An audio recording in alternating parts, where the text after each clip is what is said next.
Good morning बच्चों, कैसे हो सब। आशा करती हूँ आप सब घर पर ठीक हैं। कोरोना वायरस के चलते मैं आप सभी बच्चों को कहना चाहती हूँ कि कोई भी अपने घर से बाहर न जाए। अपने फेस पर मास्क अवश्य लगाएं और कुछ कुछ समय बाद अपने हाथों को ज़रूर धोएं। अगर आप किसी से भी मिलते हैं तो कम से कम 1 मीटर की दूरी बनाकर रखें। घर पर ही रहें, सुरक्षित रहें। आप सभी का विज्ञान की क्लास में स्वागत है।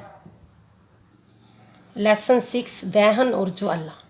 हम उद्योगों में, घर पर और वाहनों को चलाने के लिए विभिन्न प्रकार के ईंधनों का इस्तेमाल विविध प्रयोजन के लिए करते हैं। क्या आप अपने घरों में प्रयोग में लाए जाने वाले कुछ ईंधनों के नाम बता सकते हैं? व्यापार और उद्योगों में प्रयोग में लाए जाने वाले कुछ ईंधनों के नाम बताइए। मोटर गाड़ियां चलाने में कौन से ईंधन प्रयोग में लाए जाते हैं? आपकी सूची में सम्मिलित ईंधन होंगे: गोबर, कोयला, लकड़ी, पेट्रोल, काष्ठ, कोयला, संपीड़ित प्राकृतिक गैस, सीएनजी, डीजल आदि। आप मोमबत्ती के जलने से भली भांति परिचित हैं। मोमबत्ती के जलने और कोयले जैसे ईंधन के जलने में आप क्या अंतर पाते हैं? शायद आपका अनुमान सही था। मोमबत्ती ज्वाला के साथ जलती है जबकि कोयला नहीं। इसी तरह आप अनेक ऐसे पदार्थ पाएंगे जो ज्वाला के साथ नहीं जलते। आइए जलने के रासायनिक प्रक्रमण और इस प्रक्रमण के उत्पन्न होने वाली ज्वाला के प्रारूपों का अध्ययन करें। 6.1 दहन क्या है?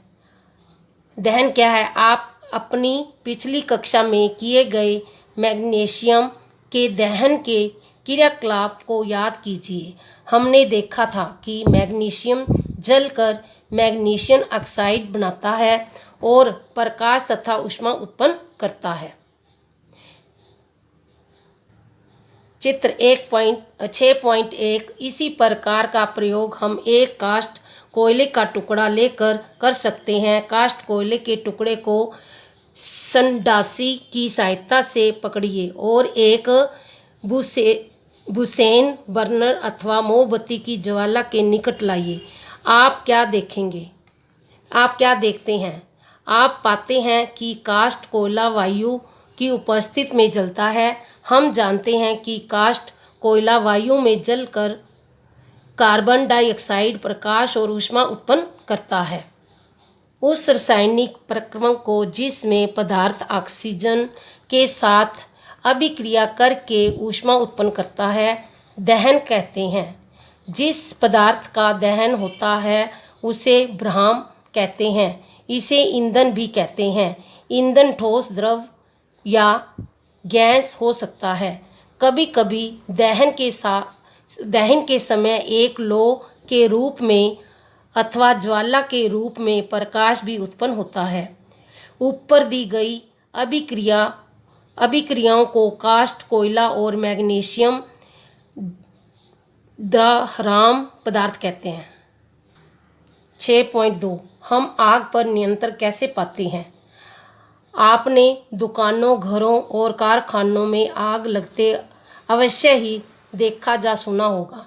यदि आपने इस प्रकार की कोई दुर्घटना कभी देखी है तो उसका संक्षिप्त विवरण अपनी नोटबुक में लिखिए। अपने इस अनुभव को अपने साथियों के साथ भी बांटिए। क्या आपके शहर, नगर में फायर ब्रिगेड स्टेशन है?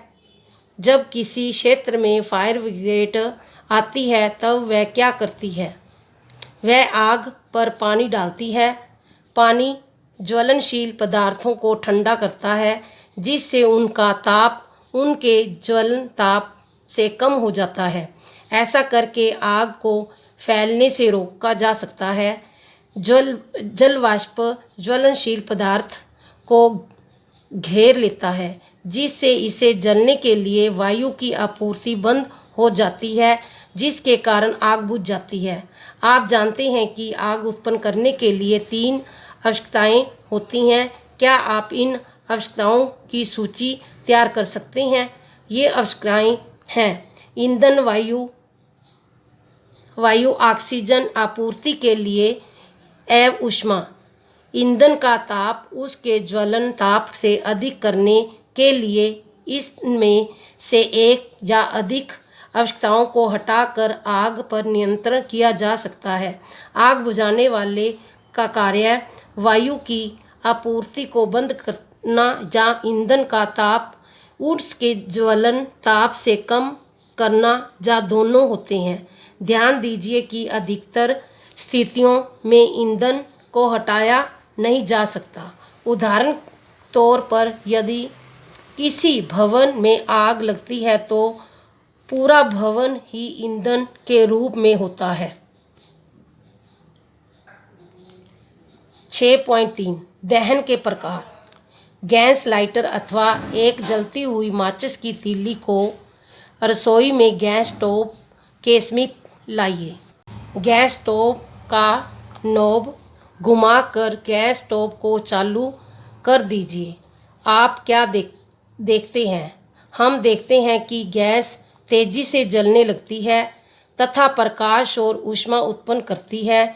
इस प्रकार के दहन को तीव्र दहन कहते हैं। फास्फोरस जैसे कुछ पदार्थ हैं जो कक्ष ताप पर वायु में जल उठते हैं।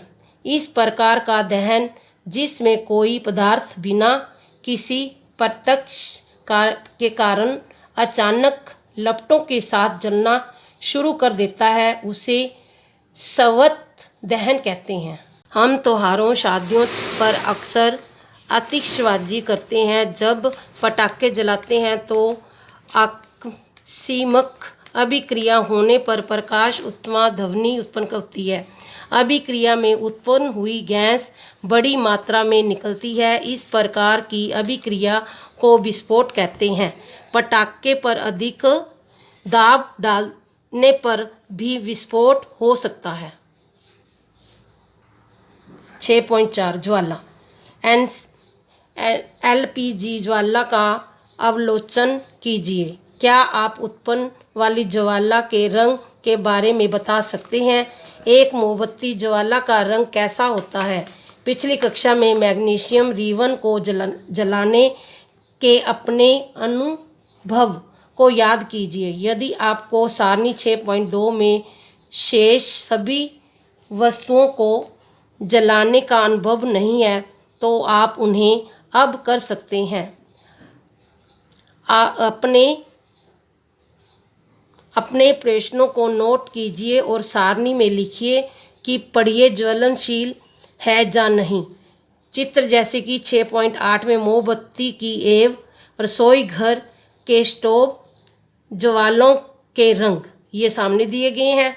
और चित्र 6.9 मिट्टी के तेल के लैंप, मोमबत्ती और बुसेन वर्णन की ज्वालाएं ये दी गई हैं। इस वीडियो को देखो और सुनो और समझो। जो ना समझो है मेरे से पूछ सकते हो।